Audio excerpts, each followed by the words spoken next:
Today, I wanted to talk about, for lack of a better title, twisting tropes. Really, just the idea of how do you take something that you really like, you admire, you're inspired by, and make it your own, right? Because we can only have so many remakes of like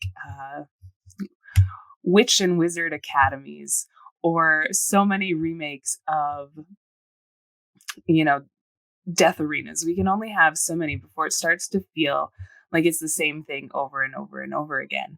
And obviously, we all know we don't want to do this. We don't want to just be taking an idea and then, putting a couple new, couple fancy ribbons on it and calling it something new. We want to really be creating something original, but something that still has the same appeal, the same feel, the same, just the same, whatever element it is that you're inspired by to it, right? And of course, we can make things totally from scratch. That's awesome. But a lot of times in my own fiction, I am being inspired by things that I see, and I'm saying, hey, wouldn't that be cool if we had this happen instead of that?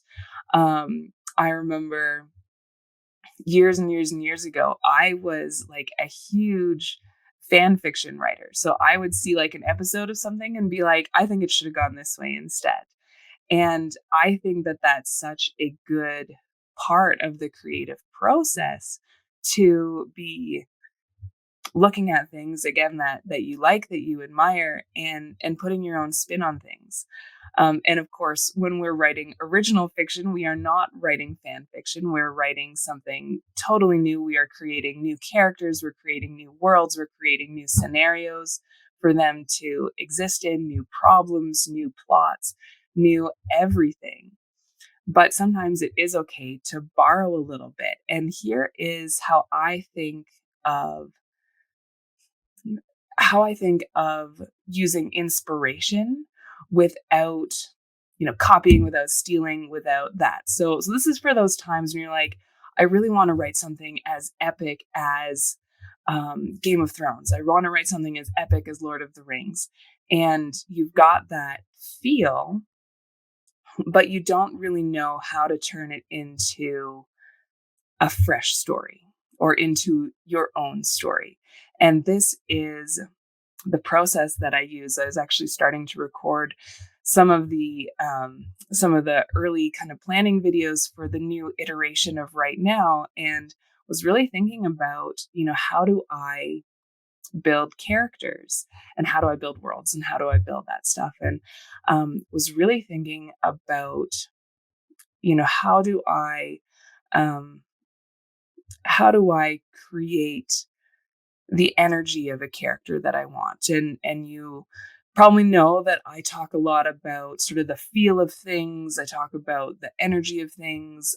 Sometimes I get a little bit out there and I start talking about, the soul of a story, the essence of characters, the essence of the world, really just that feeling that gets imparted. And that can be a really difficult thing to build entirely from scratch. So when I start thinking about characters, I'm often thinking about, what am I inspired by? What is the feel that I want for this character or this story or this world? And I think about, what are popular culture characters or characters that I know that would give me the same feeling, right? I want a protagonist that I really like and I really want to root for. And how, like, sometimes instead of building that from scratch, I'm thinking about, what are the characters that create that feeling for me? What are the characters that I've seen that I really want to root for, and that I want that energy in my story?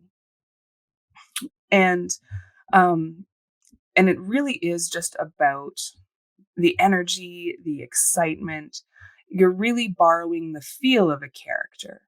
And this is the process that I do. So I identify who the inspiration might be. And sometimes you've got sometimes you've got a character that walks fully into your head and you don't need to do this, but this can be really handy when you're a bit stuck. And so I look at a character that I know and I like and has the right feel for what I'm trying to achieve. And I start breaking down why that character gives that feeling, right? What is it that we, for a protagonist, what is it that we like about this character? What is it that makes us want to root for them?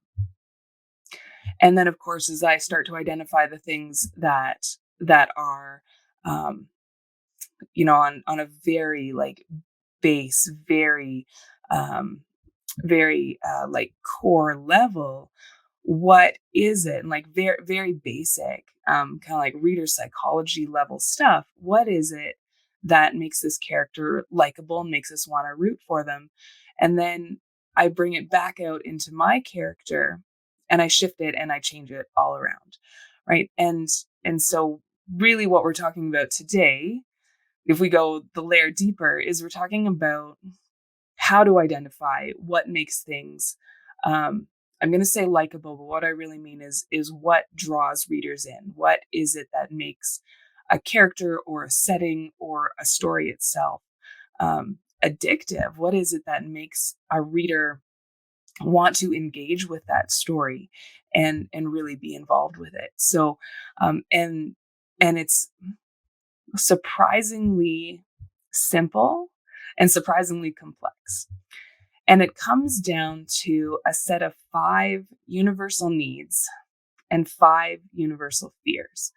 Things that in psychology have been, identified over and over as the drivers of human behavior. The things that we want to work towards, the things that we want to work away from. And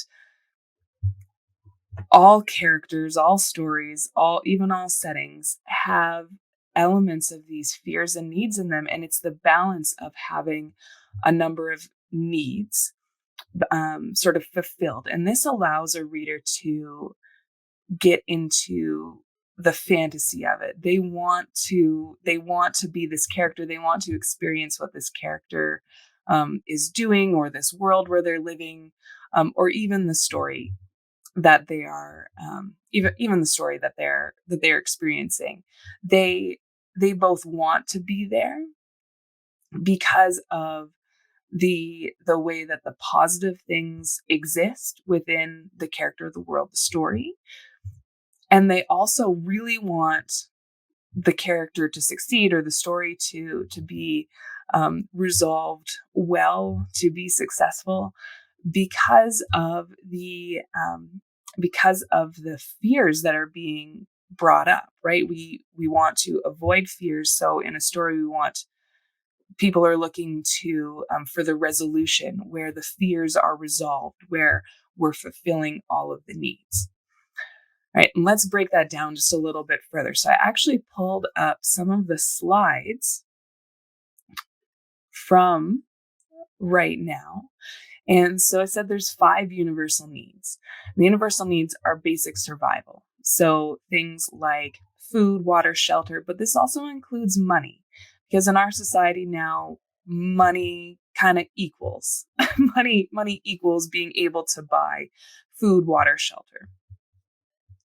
There's also belonging. So essentially having a sense of community, a sense of having a place in the world, in a group of people.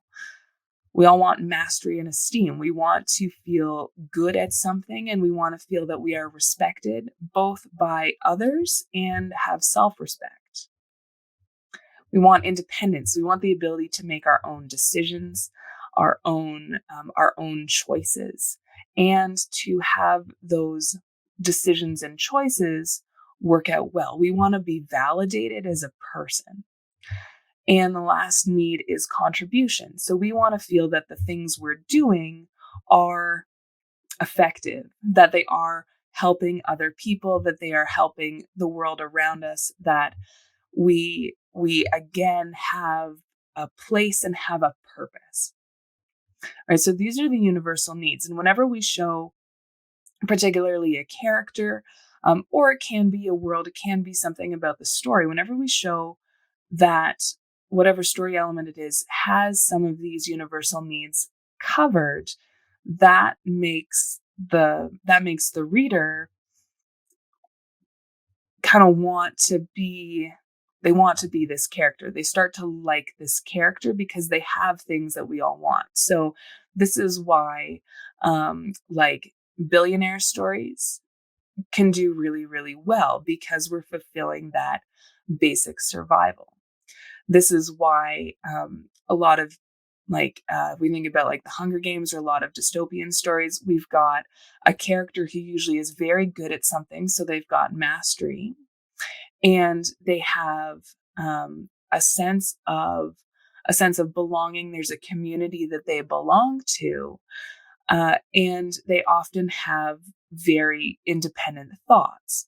And kind of at the beginning of the book, maybe the independent thoughts aren't that respected, but as the book continues, we see those independent thoughts be more and more effective, and allow them to have more and more contributions. So, we can also think about, if we think about different worlds. So, myself, I'm like a huge Trekkie, and I love that it's this utopian organization of people. And so basic survival is totally covered, right? We're, totally covered. No issues there. They don't even have money. They just replicate whatever they want.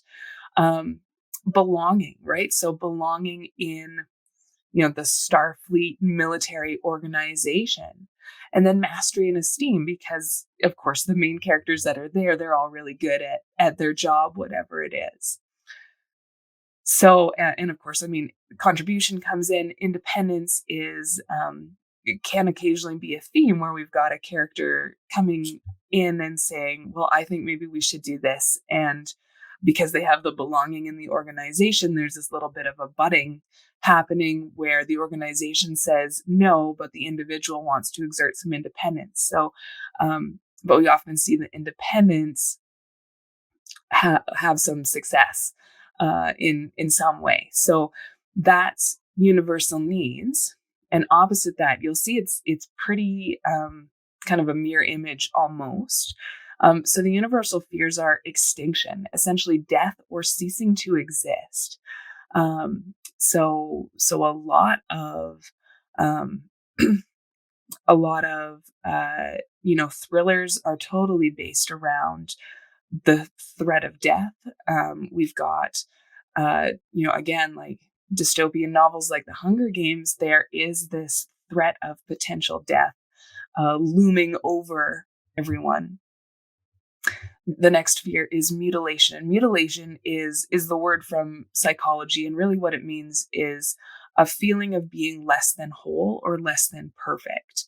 And it does include things like, sickness, or like physical abnormalities, or physical, what's a socially polite word, but physical differences. But in my mind, it also includes just that sense of that deep-seated thought of, I'm not good enough, I'm not perfect, there's something wrong with me. We also have the fear of loss of autonomy, right? So directly opposite our need for independence is the fear that we're going to lose our independence. We're going to lose our ability to make our own choices. Fear of separation is huge, right? We are cultural animals. We're group animals. And so the idea of being kicked out of the tribe is terrifying. So this idea of losing family or losing community is a huge universal fear. And the last one, another term straight out of psychology, is ego death. So the sense of basically thinking that you were really good at something and being proven wrong. Right? We all have this fear of imposter syndrome, right? That's why so many writers don't end up writing, because they they have this huge fear of imposter syndrome, they fear that they think they are going to be good at writing a story, and then they get afraid that they're not going to be good. And um so that's a pretty universal fear that we can again see in many pieces of fiction. And so what you're really looking to do is you're looking to find the balance of either a character, a world element, whatever it is that your inspiration is. And you say, what is it that I really like about this? What is it that gives that feeling? Like, why do I have this feeling? And it's always going to be a combination of the way that the needs are fulfilled and the way that the fears are threatened.